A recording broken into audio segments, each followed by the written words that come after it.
we're going to be continuing our series on beauty for ashes. We know we began that series talking about how God can take things that seem like a disaster, things that seem like they are awful, and turn them into things of beauty. We began by talking about Ruth and Boaz. We also talked about Job, and we have talked about Joseph. And today we're going to talk about Naomi. Naomi was the mother-in-law of Ruth. And we know Ruth was Moabite, who eventually became the grandmother or great-grandmother, can't quite remember at this moment, of King David. And she placed herself in the lineage of Jesus Christ. And so we saw how God took her life, alive as a Moabite, and transformed it into a thing of beauty. When we looked at Job, we saw how his health was affected and how he lost everything he had. He almost fell into a state of depression. His friends, everything was working against him. His wife even turned on him. His friends told him to confess his sins. Then God will forgive him. His health failed. We know he lost his children. He lost his wealth. But all that was because God was testing him. He was allowing Satan to test him and show to him that. We also looked at Job. And we know Job went through a crisis in his life. We know his health was affected. We know his friends did not understand what was going on with him, and they gave him some counsel that probably wasn't the best counsel. We know his wife turned against him. He lost his children. He lost his wealth, and all this was because God wanted to prove a point to Satan, because he was showing him that no matter what happened, Job was going to still serve and worship him. We also looked at Joseph, who had been thrown into prison, who was a prisoner, and he was a prisoner with a purpose. He was thrown into prison. His brothers then plotted to kill him. And all this was actually working for his good because God wanted to put him in the right position. So we look at Naomi. Again, the mother-in-law of Ruth, she left her hometown with her husband back, and they headed out into another land. And she tells us out of her own mouth that she left full. She left with her husband. She left with her two sons. She acquires daughter-in-laws while they're there. And then when she's coming back, after her husband has died, after her sons have died, she says, I left full and I'm coming back empty. And I don't want you to call me Naomi anymore. I want to be called Mara. And she wants to be called Mara because she said she was full of sorrow. After all the things that happened, she felt like she was leading a life that was not good. And basically, she's saying, I was blessed, and now I'm no longer blessed. It's almost like she was saying, God has forgotten me. The things that have happened have transformed me from a woman of praise, a woman of joy, into a woman of sorrow. But we know the story. We know Ruth, her daughter-in-law, goes back to her country with her. Ruth gives up her hometown. She gives up the things she knows, and she goes home with Naomi.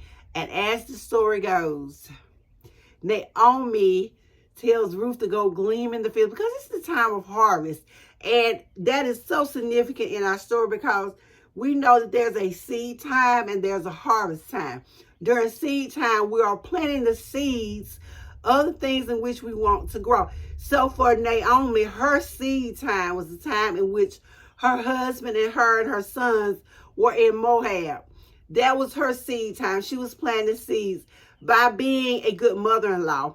And we are not specifically told that she's a good mother-in-law, but we know she is. And how do we know that she's a good mother-in-law? Because her daughter-in-law, Ruth, refuses to leave her, even though she can.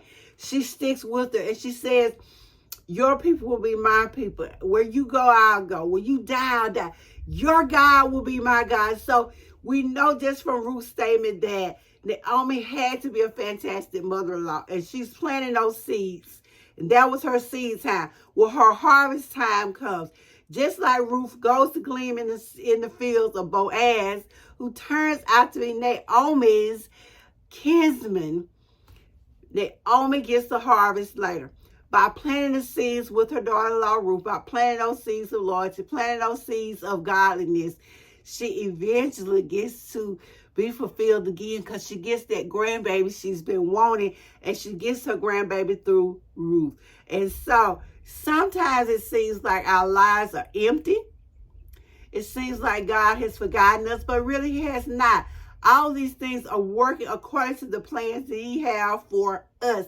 And as she goes, Ruth goes into the fields of Boaz, and she's gleaming. She catches his attention because she is so dutiful. She's not out trying to flirt with other people. She's not out doing all this other stuff that a woman from Moab would have been doing, or a single woman, or a woman that was trying to survive, but yet she follows the leadership and traditions that her mother-in-law has instilled in her. And we talk about Naomi. We look at a woman who has matured, because some of us have matured. We're not that young spring chicken, as I like to call it. We're not that young woman anymore.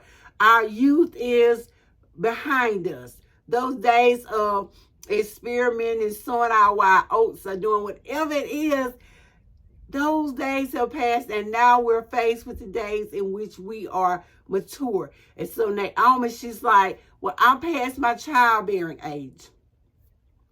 And I don't want us as women, especially, or as men, to think because we are past our 20s, or we're past our 30s, maybe even past our 40s and 50s, that we are of no good, that the best part of our life is over.